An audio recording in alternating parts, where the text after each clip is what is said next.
তো বিশ্বনবীর কবরের সামনে দাঁড়িয়েও চাওয়া যায় না। তো বিশ্বনবীর কবরের সামনে দাঁড়িয়ে কিছু চাইলে সৌদি পুলিশ হাতের মধ্যে লাঠি দিয়ে বাড়ি মারে, দাঁড়াতেই দেয় না। যে এখানে কি চাও তুমি, সামনে কেবলা, কেবলামুখী হও। এই বিশ্বনবী যার কাছে যাইতেন তার কাছে চাও, তিনি ছাড়া কিচ্ছু করার ক্ষমতা গোটা বিশ্বে কারো নাই। আল্লাহর ধনভাণ্ডার কত বিশাল, তিনি আমাদের সবাইকে যদি জান্নাতুল ফেরদাউস দিয়ে দেয়, ওনার জান্নাতের মধ্যে ঠেলাঠেলি হবে তো না? কথা কন। বিশ্বনবী 8টা জান্নাতের যে স্টেজ, এই 8টার সবগুলাই থাকবে না, উনি থাকবে জান্নাতুল ফেরদাউস। কোনটায় থাকবে? তাহলে আমরা থাকবো কই? ইনশাআল্লাহ করবেন না? নবী থাকবে একটাই, আমরা আরেকটাই। এটা সম্ভব? অন্য কোন জান্নাত দিয়ে আমাদের বুঝ দেওয়া যাবে? আমরা আল্লাহর কাছে বলবো, আল্লাহ আমগো নবী যেদিকে, আমরা থাকবো বিশ্ব নবী থাকবে জান্নাতুল ফেরদাউস, আমরাও থাকবো ফেরদাউস। ইনশাআল্লাহ পড়েন। এত বিশাল জান্নাত, কোনো ধাক্কা ধাক্কি নাই। জান্নাতের এক একটা দরজা চিনেন তো না? বিশ্বনবী যখন জান্নাতের দরজার বর্ণনা দিচ্ছেন, বিশ্বনবী বলছেন ইন্নাল মিসরাআইন মিন মাসারি'আল জান্নাহ মা বাইনা মাক্কাতা ওয়া হাজার। ও সাহাবারা, জান্নাতের দরজাগুলো কত বড়, শোনো শোনো। বিশ্বনবী বললেন সৌদি আরবের মক্কা শহর থেকে বাহরাইনের হাজার শহর যত লম্বা, জান্নাতের এক একটা দরজা তত লম্বা। তার মানে এক এক ধাক্কায় কয়েকশো কোটি লোক জান্নাতে ঢুকে যাবে। তো ওই জান্নাতে আমরা সবাই যদি ফেরদাউসে থাকি, আল্লাহর কোনো ঘাটতি আছে? ওই আল্লাহরে থইয়া মাজারে যায়, ওই আল্লাহরে না ডেকে বাবারে ডাকে, ওই আল্লাহর কাছে না যে মাজারে যে লাল সালু দিয়ে আসে। দেখবেন যে লোকটা মাজারে মশারি দেয়, ওর বাবার ডেঙ্গু রোগ, ওর মারে মশাই কামড়ায়, ওর বাবারে মশাই কামড়ায়। বাপ মার কাছে যায় না। বাপ মা যে কত বড় পীর সাহেব, গোটা বিশ্বের পীর সাহেবরা যদি একটা দোয়া করে আর বাবা মা যদি আরেক পাশে দোয়া করে, বাবা মার দোয়া আগে আগে কবুল হয়ে যাবে। এজন্য চাইতে হবে একজনের কাছে, তিনি কে? বিশ্বনবী যখন বুঝাতেন, মাঝে মাঝে হাতের ইশারায় বুঝাতেন। সুবহানাল্লাহ পড়েন।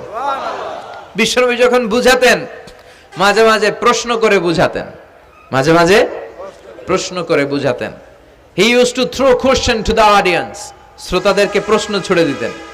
প্রশ্ন ছুড়ে দিলে কি লাভ জানেন? শ্রোতারা ভাবতে শুরু করে উত্তরটা কি, কি এই প্রশ্নের উত্তর। যখন উত্তরটা করতে পারে না, তখন বিশ্বনবী উত্তর বলে দিতেন। যখন উত্তর করতে যে ঠেকে যায় একটা ঠেকা ঠেকা ভাব, তখন যখন উত্তরটা জানা হয়, ওই উত্তর আর ভোলা হয় না। কথা বলেন। বিশ্বনবী সাহাবাদেরকে প্রশ্ন করলেন, ইন্না মিনাশ শাজারাতি শাজারাতুন লা ইয়াসকুতু ওয়ারাকুহা। ও সাহাবারা, গাছের মধ্যে, বৃক্ষলতার মধ্যে এমন একটা বৃক্ষ আছে, এমন একটা গাছ আছে, যেই গাছের কোনো পাতা ঝরে না। মাসালুহা কামাসালুল মুমিন। ওই গাছের দৃষ্টান্ত মুমিনের দৃষ্টান্তের মতো। বলো তো, হাদ্দিসুনি মা হিয়া, দেখি তোমরা পারো কিনা ওই গাছটা কি? কেউ পারে না। কেউ বলে ওই গাছ, কেউ বলে মরুভূমির ওই ক্যাকটাস গাছ, কেউ বলে ওই গুলমলতা, কেউ বলে ওইটা, কেউ বলতে পারে না। বিষ্ণু বললেন কারোটা হয়নি। ইন্নাহা নাখলা, এটা হলো খেজুর গাছ। সাহাবারা ভাবসারে খেজুর গাছ তো প্রত্যেক ঘরের পিছনে পিছনে, এটা ধরছে নাকি? ধরলে তো কঠিনটাই ধরবে। এজন্য সাহাবাদের প্রত্যেক বাড়ির পাশে খেজুর গাছ। ওইদিকে মন যায় না, মন গেছে দূরে, দেখি তো কোন গাছ, খুঁজে পায় না। সুবহানাল্লাহ পড়েন। এই যে বিশ্বনবীর শিখানোর পদ্ধতি, education system, how to teach the children, আপনি ছাত্রদেরকে কিভাবে পড়াবেন, এটা বিশ্বনবী হাতে কলমে আমাদেরকে শিখিয়ে গিয়েছে। ওই মজলিসে আব্দুল্লাহ ইবনে ওমর রাদিয়াল্লাহু আনহু আর ওনার বাবা ওমরে ফারুক দুইজনই উপস্থিত ছিলেন। বাড়িতে যাওয়ার পরে ছোট্ট আব্দুল্লাহ ইবনে ওমর সাইয়েদনা ওমরে ফারুককে বলেন, আব্বা, বিশ্বনবী যে আজকে প্রশ্নটা করছিল, আমি কিন্তু উত্তর জানতাম। সুবহানাল্লাহ কইবেন না? ওমরে ফারুক বললেন, বলো কি, তুমি জানতা যেটা খেজুর গাছ? আব্দুল্লাহ ইবনে ওমর বলে, না আমি আবি, হ্যাঁ আমি জানতাম। তো বললা না কেন? তুমি যদি আজকে উত্তর দিতে পারতা, তাহলে আরবরা লাল কপালের উট পেলে অনেক খুশি হয়ে যায়।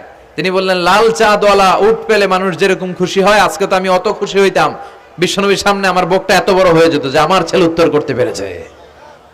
আব্দুল্লাহ ইবনে ওমর বললেন, আপনি আমার আব্বা, আশেপাশে চাচারা কেউ পারে না, আমি কেমনে কই? সুবহানাল্লাহ কইবেন না? দেখেন বিশ্বনবীর শিখানোর কত চমৎকার পদ্ধতি। তো সে পদ্ধতির অংশ হিসেবে বিশ্বনবী এরকম আঙ্গুল দিয়ে ইঙ্গিত করতেন আর বলতেন, আনা ওয়া কাফিলুল ইয়াতীমি কাহাতাইন, আমি এবং ইয়াতিমের যত্ন যারা করে তারা জান্নাতে একসাথে এইভাবে থাকবো। আবার কিয়ামতের বর্ণনা দিতে যে বিষ্ণু বললেন আনা ওয়া সাআতু কাহাতাইন, আমি আর কিয়ামত এরকম পিঠাপিঠি, আমার আর এই দুইটা আঙ্গুলের মাঝখানে যেমনি তেমন ব্যবধান নাই, আমি আর কিয়ামতের মাঝখানেও তেমন ব্যবধান নাই। চিল্লায় পড়েন আল্লাহু আকবার। তাহলে বিশ্বনবীর ঘোষণা অনুযায়ী কিয়ামতের প্রথম আলামত হচ্ছে বিশ্বনবীর স্বয়ং আগমন। এটা হয়েছে কি হয় নাই?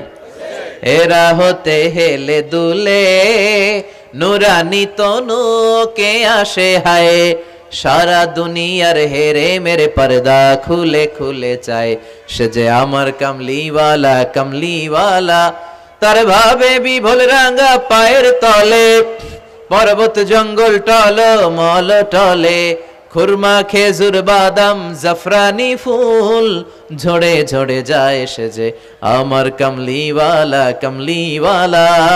সুবহানাল্লাহ পড়েন। এই কামলিওয়ালা নবীর আগমনটাই কিয়ামতের প্রথম আলামত। তাহলে প্রথম আলামত আমরা পাইছি কি পাই নাই?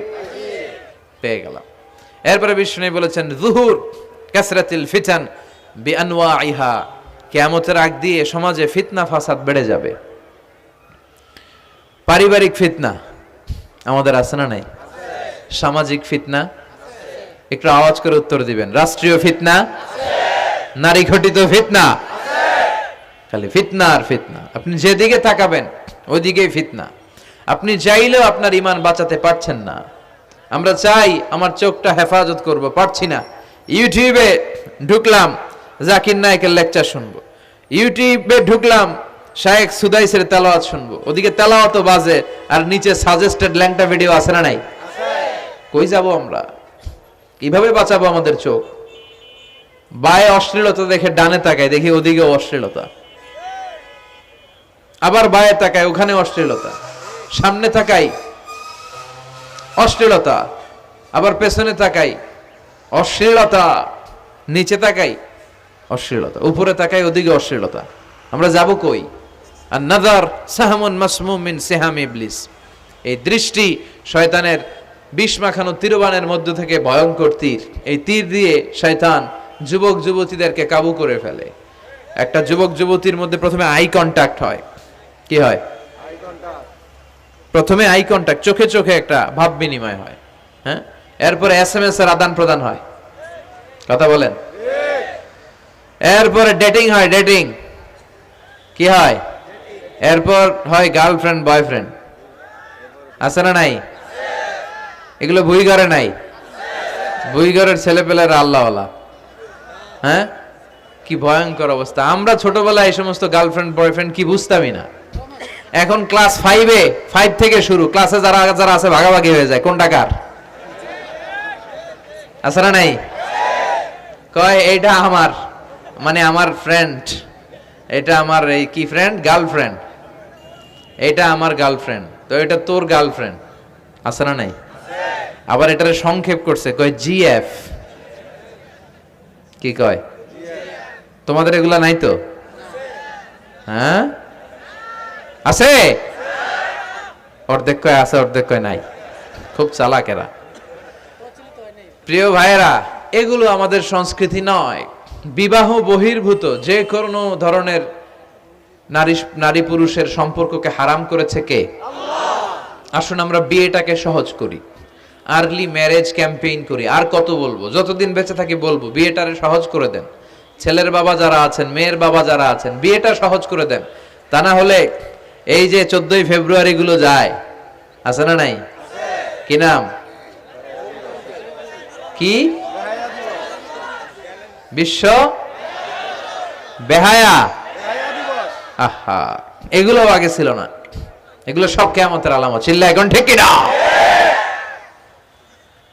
এই দিবসগুলোতে আপনার উঠতি বয়সের তরুণী মেয়ে, আপনার ছেলে যে পাপগুলো করে বিয়ে না করার কারণে, এই পাপগুলোর একটা পার্সেন্টেজ গুনাহ আপনার আমলনামায় আছে না নাই?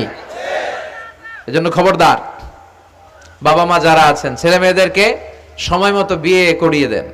আমাদের দেশে বিয়ে অনেক সময় অনেক দেরি হয়ে যায়, বিশেষ করে ছেলেদের দেরি হয়ে যায়।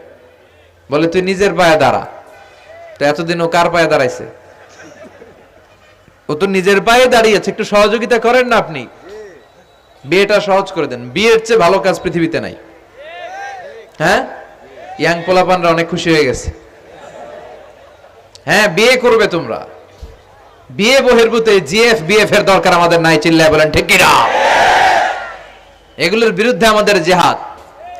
ইসলামের ইমেজকে, আমাদের মোরালিটি, আমাদের এথিক্যাল স্ট্যান্ডিং পয়েন্ট যেখানেই নষ্ট হবে ওগুলোর বিরুদ্ধে আমাদেরকে সোচ্চার হতে হবে। এই নৈতিকতার অবক্ষয় হতে হতে এমন পর্যায়ে ঠেকেছে বাংলাদেশটা এখন জাহান্নামের টুকরা হয়ে গিয়েছে। এখন মেডিকেলের ডাস্টবিনে ছোট্ট ছোট্ট নবজাতক বাচ্চার লাশ পাওয়া যায়। এগুলো সব 14ই ফেব্রুয়ারি পালনের ফসল। এগুলোর সাথে মুসলমানদের কোনো সম্পর্ক থাকতে পারে না।